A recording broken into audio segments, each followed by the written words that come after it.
Hello students, now the next part of our chapter explanation. Up to here we have completed the types of maps हम पढ़ चुके हैं. Now see the pictures. This is the picture of physical map. ये जो है वो physical map का picture है. This is the picture of political map and this is the picture of thematic map. Okay, so let's start the next topic of our chapter.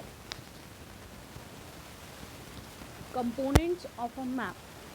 अब maps के कुछ components होते हैं. जब हम मैप ड्रॉ करते हैं तो उसके कुछ कंपोनेंट्स होते हैं. Let's see, every map has a specific components. Wait a minute. Every map has a specific components.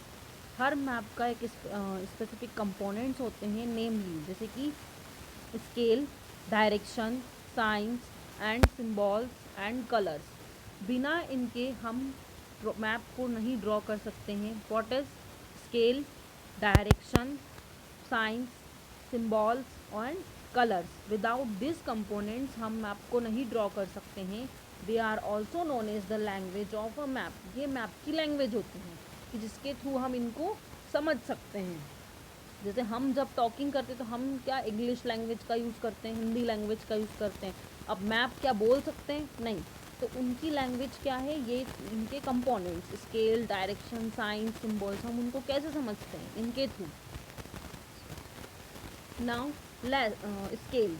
Scales maps are the reduced drawings that represent the entire world or a part of it on a small piece of a paper.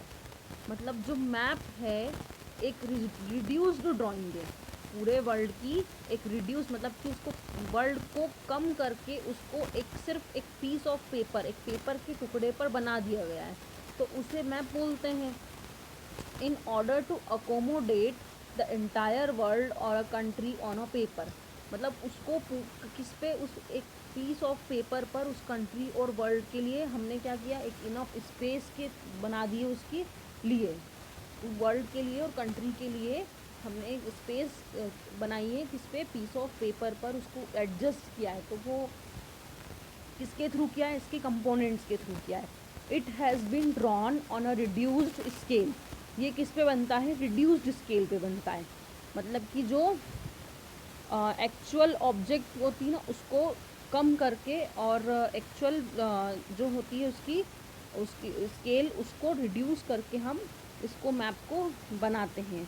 Measurement तो हमारा scale के through होता है, लेकिन map पे जब बनाते हैं तो रिड्यूस करके बनाते हैं. Scale is the ratio between the actual distance on the ground and the distance shown on the map. मतलब जो स्केल होती है वो क्या होती है? Ratio between the actual distance on the ground की जो डिस्टेंस होती है ना उसका रेशियो क्या, रेशियो निकाल करके इस मैप पर शो किया जाता है इस स्केल के through. If you know the scale, अगर आपको स्केल का मेजरमेंट पता है तो आप मतलब इजीली आप मैप को कैलकुलेट कर सकते हो. अगर आपको स्केल का मेजरमेंट पता है तो आप इजीली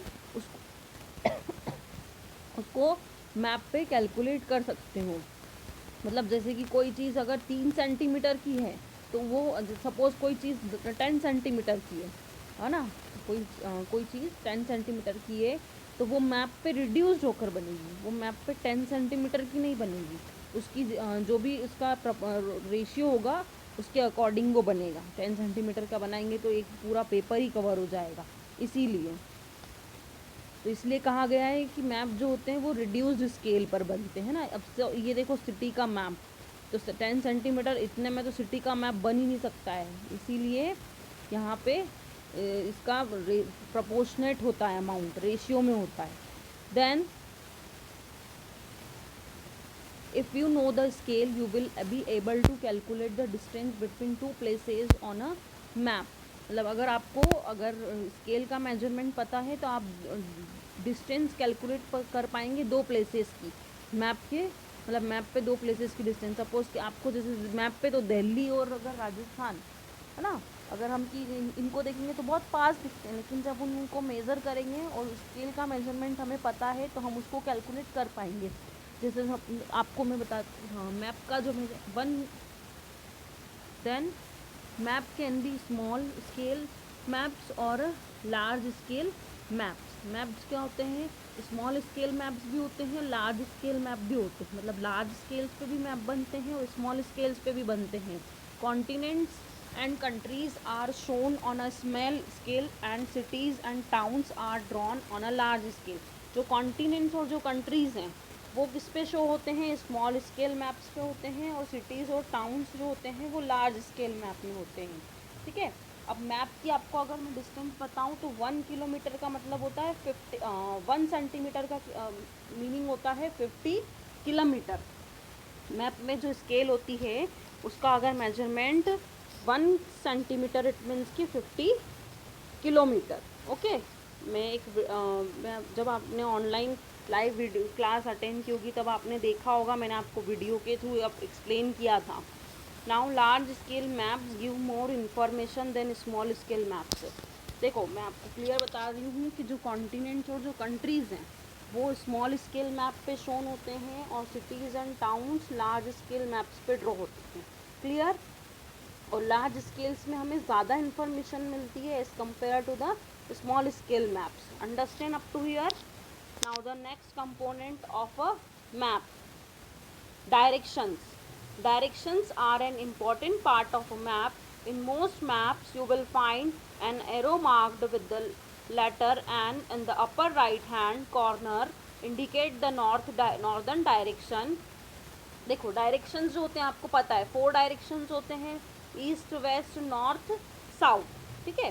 तो ये मैप का इम्पॉर्टेंट पार्ट होते हैं। मोस्ट मैप में क्या होता है, देखो एक एरो मार्क्ड होता है, लेटर एंड राइट रिटर्न होता है, लेटर एंड रिटर्न होता है राइट साइड में, अपर राइट हैंड साइड में, और इंडिकेटिंग द नॉर्दर्न डायरेक्शन। वो लेटर एन क्या इंडिकेट करता है, नॉर्दर्न डायरेक्शन, कि यहाँ पे नॉर्थ डायरेक्शन है। ओके। इस वाले एरिया, इस वाले पार्ट में नॉर्थ डायरेक्शन है। It is called the north line, उसको नॉर्थ लाइन भी कहते हैं। It is provided because with when one knows the north direction the rest of the direction can be found easily. वो इसलिए दिया जाता है कि जब अगर हम किसी को एक डायरेक्शन नॉर्थ डायरेक्शन का पता चल जाए तो वो rest of direction easily find कर सकता है। अगर हमें नॉर्थ डायरेक्शन पता है तो हम इजीली ये भी पता कर लेंगे कि साउथ डायरेक्शन कौन सा है, ईस्ट डायरेक्शन किधर है और वेस्ट डायरेक्शन किधर है। ऐसा कंपास में भी होता है ना, ये पिक्चर दिया हुआ है यहाँ पे कंपास का, क्योंकि वो सिर्फ किसको इंडिकेट करता है, नॉर्थ को इंडिकेट करता है, जिससे कि हम सारे डायरेक्शंस जो रिमेनिंग डायरेक्शन है उनका पता कर सकते हैं। Now the 4 directions north south east and west are called cardinal directions. ये जो 4 डायरेक्शन है north south east and west, इनको कार्डिनल डायरेक्शंस भी कहते हैं।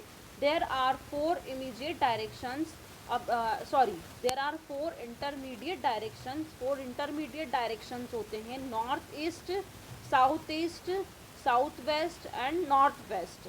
नॉर्थ ईस्ट, ठीक है, north east I will show you by the drawing. देखो सपोज ये मैप है।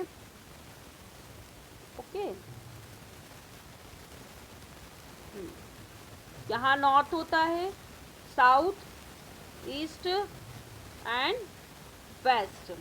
तो देखो जो इंटरमीडिएट डायरेक्शन होता है नॉर्थ ईस्ट, ये है नॉर्थ ईस्ट